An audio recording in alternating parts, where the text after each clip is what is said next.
Hi, my name is Jessica Farquhar Campbell, and today I'm going to give you an introduction to myself and share a little bit about my background as a tutor.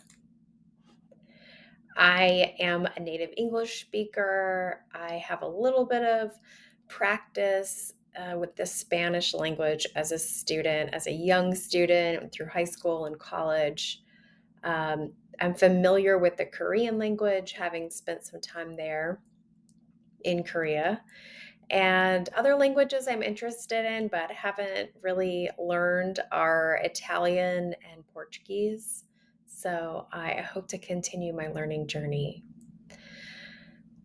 My personal philosophy about teaching is that I believe that there's a Tao of mentoring, meaning this eternal cycle of giving and receiving. We have to learn in order to teach, and also teaching is a great way to learn. So, what motivates me is my personal passion for learning. I've always loved being a student. I used to play school even when I wasn't in school. I like to make worksheets and pretend like I was a teacher. So, I'm driven by my passion, but I'm also driven by an understanding of what makes school hard for a lot of students. And that part I really learned when I was a mother and watched my own kiddos struggle with school. And I learned that a lot of the systems and practices that have developed within the educational system don't serve everyone. And so, what I learned as a mom to help my kids navigate are things that I want to help others with so that they can navigate better as well. I have a few degrees in English from different angles. So I got an undergraduate degree at the University of Louisville in English and continued studying there to get a, Master of Arts in English, primarily focused on literature, but with a little bit of a creative writing thesis. And then a Master of Fine Arts in creative writing, where I studied a lot of poetry, but also nonfiction and fiction as well. And in those graduate programs, I also had the wonderful experience of teaching undergraduates in writing at U of L and at Purdue. And then in my corporate career, I did some facilitation. So instead of calling it teaching, in that environment, it's often called facilitation. And one certification that I sought was the core strengths or strength deployment inventory. And so I am currently a facilitator in that program. I'm also this year in 2024 pursuing my PQ or positive intelligence coaching certificate. I continue to maintain my core strength certificate.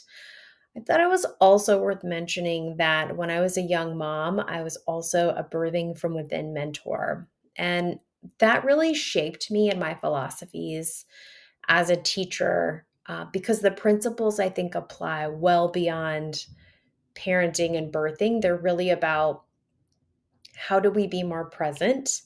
How do we cope with whatever comes our way? And how do we expand our expectations so we're not disappointed and we can kind of take on whatever comes at us with grace?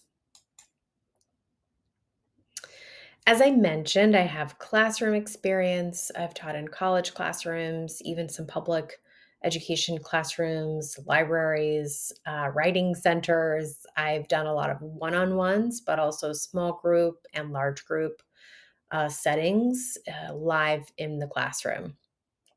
And then online, I've learned a lot of tools that I really like to integrate. So, whiteboards, videos, but also just different exercises that I think can really bring an online classroom to life and make it more engaging for the people in the kind of virtual room. But then there's also this workshop format that I really love. So in my freelancing, self-employed career, I also do a lot of workshops that bring people together. Learning is a social thing. And so I think workshops can be a good way to kind of figure out what's our collective goal and how can we get there together. So besides kind of traditional classroom experience and teaching in online settings, I think workshops are another great way that I love to teach. So, my strengths as a teacher, I do put the student at the center. Even when I'm working with parents, I really emphasize supporting the parent in their relationship with the student. So, that's something I learned as a parent. But putting the student in the center means we can customize what we're doing to meet the student where they are. I don't have a one size fits all approach. Like I mentioned, I love doing online work. It helps me reach more people. It helps me use these different tools. And I think I can be really effective in that space, is something I've learned. I have a broad set of tools. Not only do I have creative writing background and really an in depth understanding of writing and the reading that goes along with that, I have a lot of understanding of the root causes. So that's where the executive function, ADHD, awareness can be really helpful. But also, like I said, I was a childbirth educator. I even was a yoga instructor. And I think that these methods I learned teaching those subjects can really come in handy. Customizing, as I said before, I always create a custom curriculum for each person that I work with. And I also try to be flexible in my timetable. So some people are going to take longer to get to where their goals are. Um, I don't I don't force anyone into a particular timetable or process. We're going to meet you where you are and go from there. So subject matters. I think that reading is critical to being a good writer, and so I do have some lessons around how to be a better reader, ultimately to help you be a better writer. As I mentioned, the executive function skills are those kind of skills underneath. So if you're not good at organizing, you're probably going to struggle with writing. If you're not great at time management, then going through the different stages of writing, how much time do I spend on brainstorming versus drafting, revision? That's going to be a challenge. And so I also like to work in tandem on executive function skills if those are a struggle for my students. We can even focus strictly on those if writing isn't um, your main focus. But writing is always my absolute area of expertise, given how much education I have. I'm also a published writer, so I know how to get things to that final state, and I can help with all stages. So whether you don't even know where to start and you're just brainstorming, or you need to figure out how to take a draft and make it better. Maybe your teacher gave you some feedback and you're not sure what to do with it. But how do we take it through all the stages and get to that final polished paper that you can feel really good about?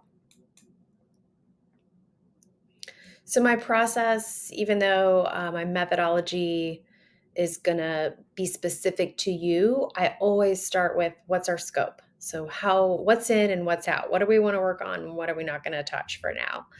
And then we break it down so that it becomes way more manageable week by week, day by day. I really love to set goals so that we know what we're aiming for and so that we can track progress along the way. And it's really important to celebrate successes along the way. So I like to give little celebrations and make sure that we are stopping to clap for ourselves, acknowledge the baby steps along the way. I've seen that really make a big difference in my own kids' lives and the people that I coach. It makes a big difference for them too. So that's my process at a high level. I walked you through my background, my areas of expertise, and I hope this helps you think about whether we might be a good match and whether you might want to work with me. So If so, I hope you'll reach out. Thanks and have a good day.